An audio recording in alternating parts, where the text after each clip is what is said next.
పండుగ రోజే కాదు ప్రతిరోజు వాళ్ళ ఇళ్లలో పండుగ చేసుకోవాలి, తెల్ల బువ్వ పెట్టాలి అని మొట్టమొదట విజయ్ భాస్కర్ రెడ్డి గారు ఆలోచన చేసి పథకాన్ని తెచ్చిండ్రు. కానీ పథకం అమలయ్యే లోపల ఎన్నికలు వచ్చినాయి. ఎన్నికల్లో అన్న ఎన్టీఆర్ అధికారాన్ని చేపట్టిండు. అన్న ఎన్టీఆర్ అధికారాన్ని చేపట్టిన తర్వాత పేదవాళ్ళ ఆకలి తెలిసినోడుగా ఖచ్చితంగా ఈ పథకాన్ని కాంగ్రెస్ ప్రారంభించింది కాబట్టి నిలిపేయాలని ఆలోచన చేయలే.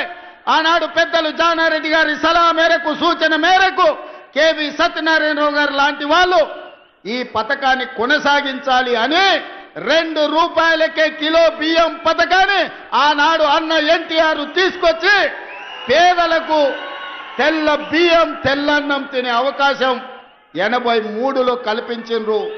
ఆనాడు పెద్దలు జానారెడ్డి గారు క్రియాశీలక పాత్ర పోషించిన ఆ కార్యక్రమంలో. ఆ తర్వాత కాలక్రమేణా బియ్యం ఇచ్చుకుంటూ వచ్చినాం. పంటలలో మార్పు వచ్చింది, ప్రజల ఆలోచనలో చైతన్యం వచ్చింది. ఈనాటికి ఆనాడు మొదలుపెట్టిన దొడ్డు బియ్యమే ఈరోజు సివిల్ సప్లైస్ కార్పొరేషన్ సరఫరా చేస్తుంది.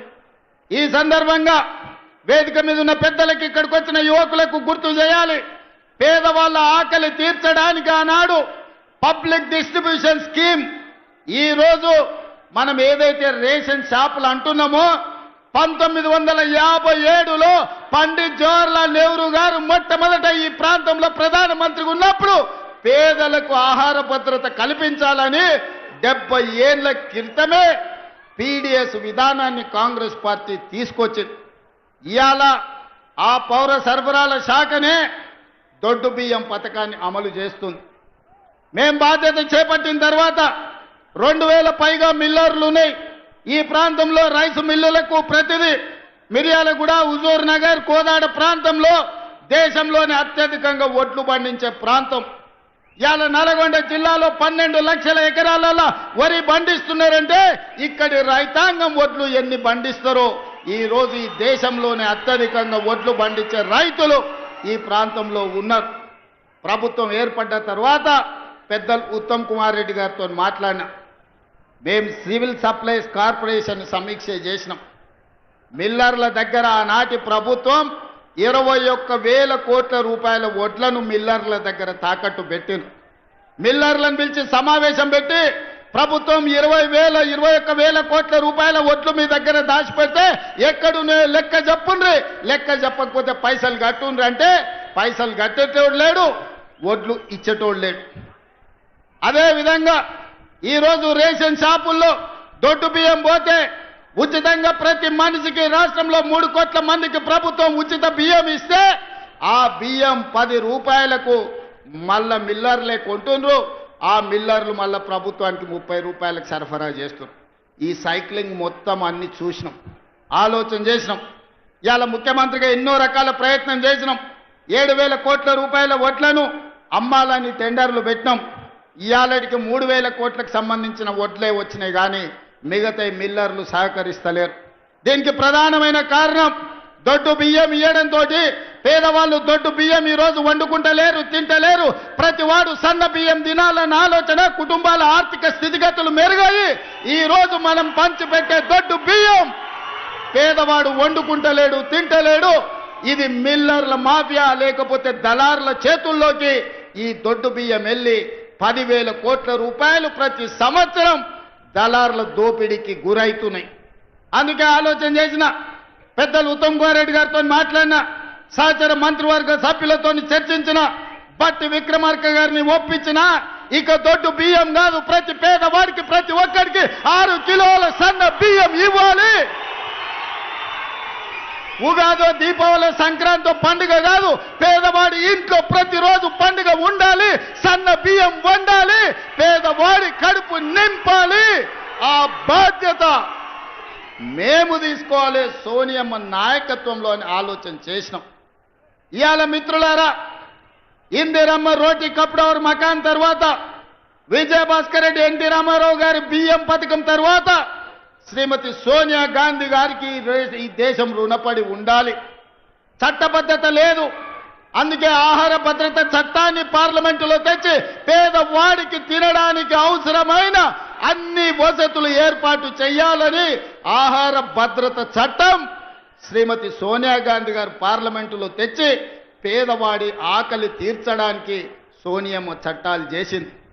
పెద్దలు చెప్పేటోళ్ళు, మా నాయనమ్మ చిన్నప్పుడు అనేది, భార్య జీతం చూస్తుంది, అమ్మ ఆకలి చూస్తుందని. భార్య మొగుడుకొచ్చే జీతం లెక్కేస్తుందంట, అమ్మనేమో కొడుకు కడుపులో ఉన్న ఆకలిని అంచనా చేస్తుందంట. ఆ అమ్మ పాత్ర సోనియమ్మ పోషించి ఈ బిడ్డలకు ఆకలి ఉండొద్దు, ఆహార భద్రత చట్టాన్ని తేవాలి, పేదవాడిని ఆదుకోవాలని సోనియమ్మ ఆహార భద్రత చట్టం తెస్తే దొడ్డు బియ్యాన్ని సన్న బియ్యం ద్వారా ఆ ఆకలి తీర్చాలని పెద్దలు మిత్రులు ఉత్తమ్ కుమార్ రెడ్డి గారు సివిల్ సప్లైస్ కార్పొరేషన్ ద్వారా ఈ రోజు దేశంలోనే మిత్రులారా 10 ఏళ్ళు మేధావుల మన్నోళ్ళు 80,000 పుస్తకాలు చదివినోళ్ళు తెలంగాణ మూల మూలన నరాన నాకు తెలుసు ఎవరికి తెలుసు అని అడిగినోడు 10 ఏళ్ళలో ఎన్నడన్న సన్నబియ్యం పేదోళ్ళకి ఇవ్వాలని ఆలోచన చేసిండా? మీరు ఒరేస్తే ఉరేసుకున్నట్టే అని మిమ్మల్ని భయపెట్టిండు. ఆయన ఫామ్ హౌస్లో 1000 ఎకరాల వరి పండించి, మిత్రులారా ఇది బాగా తెలంగాణ రైతాంగం వినాలి, ఆనాటి మాజీ ముఖ్యమంత్రి గారు ప్రజలకు విజ్ఞప్తి చేసిండు, మీరు వరి వేయొద్దు, మేము ఒట్లు కొనం, ఒకవేళ ఒరేసుకుంటే మీరు ఊరేసుకున్నట్టే అని. ఆయన చెప్పిందే నిజమైతే అదే సీజన్లో అదే పంటలో దాదాపుగా ఎర్రవల్లి ఆయన ఫామ్ హౌస్లో 1000 ఎకరాల ఒట్లు పంపిస్తే కావేరి సీడ్స్ అనే కంపెనీ 4,500 రూపాయలకు క్వింటాలు ఆయన ఫామ్ హౌస్లో వండించిన ఒడ్లు కొన్నారు. మిత్రులారా, నేను ఇది అధికారికంగా ఆరోపణ చేస్తున్న వారి మీద. నేను అడుగుతున్న తెలంగాణ రైతాంగాన్ని, మనం పండించిన ఒడ్లు 2,000 కొనేటాడు దిక్కు లేదు, రైతులు ఉరేసుకుంటుంటే ఒడ్లు కొనక చంద్రశేఖరరావు గారు ఫామ్ హౌస్లో పండించిన ఒడ్లు 4,500 రూపాయలకు క్వింటాల్ కొన్నారంటే అవి ఒడ్లా లేకపోతే అందులో బంగారం పండుతుందా అని నేను అడుగుతున్నా. దొరగారి ఫామ్ హౌస్లో పండితే 4,500కు అమ్ముకుంటాడు, మన దళితులు గిరిజనులు పండిస్తే ఒడ్లు కొనేటోడే లేడు. అందుకే నేను ఉత్తమ్ కుమార్ రెడ్డి గారు, బట్టి విక్రమార్క గారు ఆలోచన చేసినాం, చర్చించినాం. ఎంత ఖర్చైనా పర్వాలేదు, ఎన్ని కోట్లైనా పర్వాలేదు, పేదలు పండించిన ప్రతి చివరి గింజ వరకు ప్రభుత్వమే కొంటుంది. సన్న ఒడ్లు పండిస్తే 500 బోనస్ ఇస్తామని చెప్పి నిర్ణయించి ఇవాళ 500 రూపాయల బోనస్ ఇస్తున్నాం. నల్గొండ వాళ్ళు తెలివైన వాళ్ళు, చైతన్యం ఉన్నోళ్ళు ఏదైనా అడ్వాన్స్గా అందిపుచ్చుకుంటారు.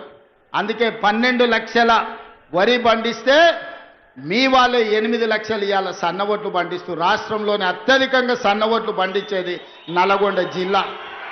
ఇవాళ అత్యధికంగా రుణమాఫీ జరిగినా, అత్యధికంగా సన్న ఒడ్లకు బోనస్ వచ్చినా అది నల్గొండ జిల్లాకే అత్యధికంగా వచ్చింది. అది మీ చైతన్యానికి, మీ పట్టుదలకు మారు పేరు.